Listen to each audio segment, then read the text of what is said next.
Hey guys, it's me, Ms. Hanley. Today I wanted to talk to you about rhetorical devices.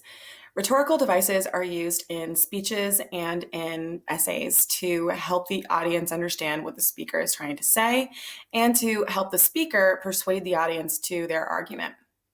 Let's take a look at our first rhetorical device. There are four that are outlined in our textbook, but I'm going to be looking at two additional in this PowerPoint.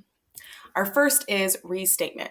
Restatement is used to emphasize the same point.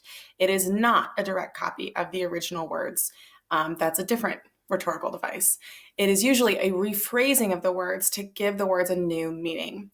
For example, in MLK's I Have a Dream speech, he restates, we can never be satisfied. We can not be satisfied. No, we are not satisfied. And this is what it sounds like. There are those who ask in the devotees of civil rights, when will you be satisfied?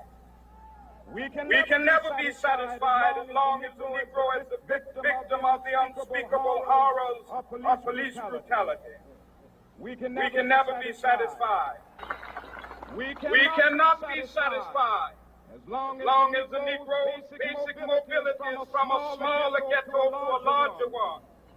We can never be satisfied as long as our children are stripped of their selfhood and robbed of their dignity by signs stating for rights only. We cannot be satisfied as long as the Negro in Mississippi cannot vote and a Negro in New York believes he has nothing for which to vote.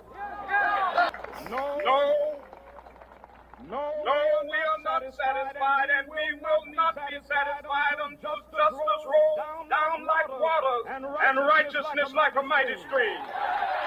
Our next step is repetition. Now, this is when you actually repeat what is actually being said. It is emphasizing a point. It creates a rhythm to power up a speech, and it drives a point home to the audience. In George C. Wallace's speech at Civil Rights, a fraud, a sham, a hoax, he repeats, I'm having nothing to do with a law that, and he repeats that over and over and over again. You see this again in MLK's I Have a Dream speech. I have a dream that one day this nation will rise up. I have a dream that one day on the red hills of Georgia, I have a dream that one day freedom and justice, I have a dream. I have a dream. Next up is parallelism. Parallelism is actually a grammatical structure that uses the same phrasing to match 2 points. It creates a flow or a rhythm, creates a logical flow of understanding. And remember that guy, George C. Wallace, that I talked to you about before? Yeah, he was kind of a white supremacist, and he said this. And I say segregation now, segregation tomorrow, and segregation forever. And while the sentiment is really sad, it is an example of parallelism. Another example of parallelism can be found in MLK's I Have a Dream speech, when he says, this is the faith I will go back to the South with. This is our hope.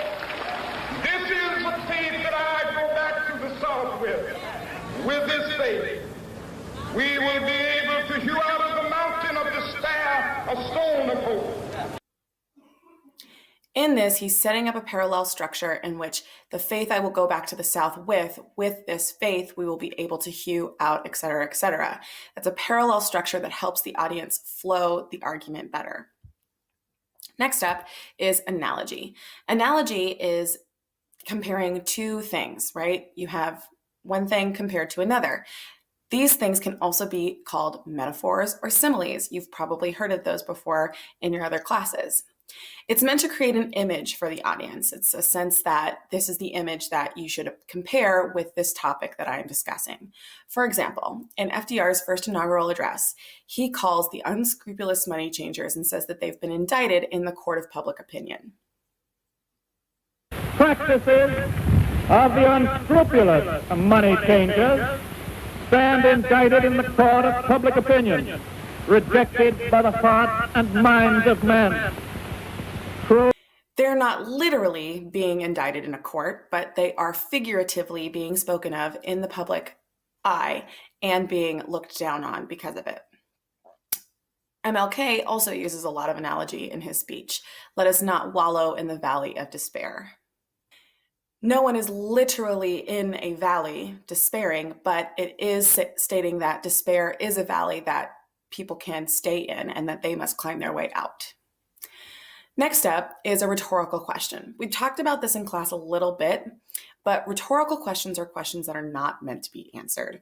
It implies its own answer. In fact, the questioner probably already knows the answer to the question. It's used to emphasize a point. It's used to make the audience think. It's not used to just throw in there because you need some kind of hook for your essay.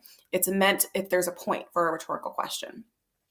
In a speech by Malcolm X called The Ballot or the Bullet, the man becomes richer and richer and you're becoming poorer and poorer, and then what happens? The community in which you live becomes a slum.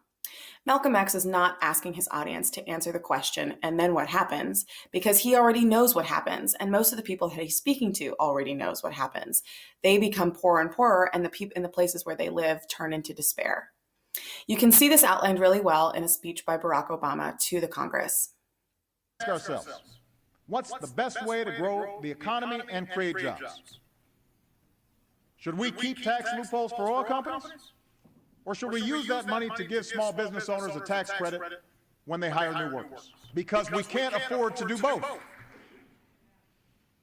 Should we keep tax breaks for millionaires and billionaires?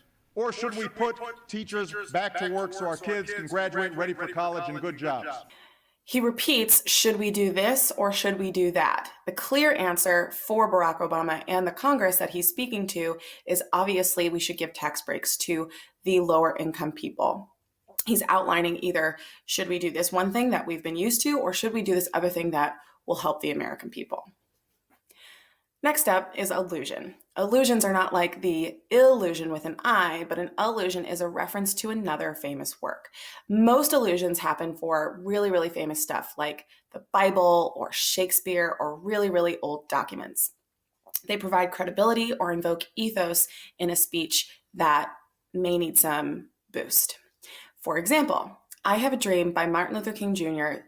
begins with 50 years ago. This is an allusion to Lincoln's The Gettysburg Address when he starts his speech 7 years ago. 7 years ago. 50 years ago.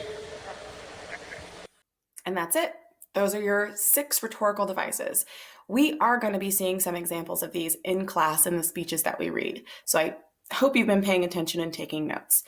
Please make sure to like, subscribe, do your thing, tell your mom, your friends, whatever, and I will see you in class. Bye.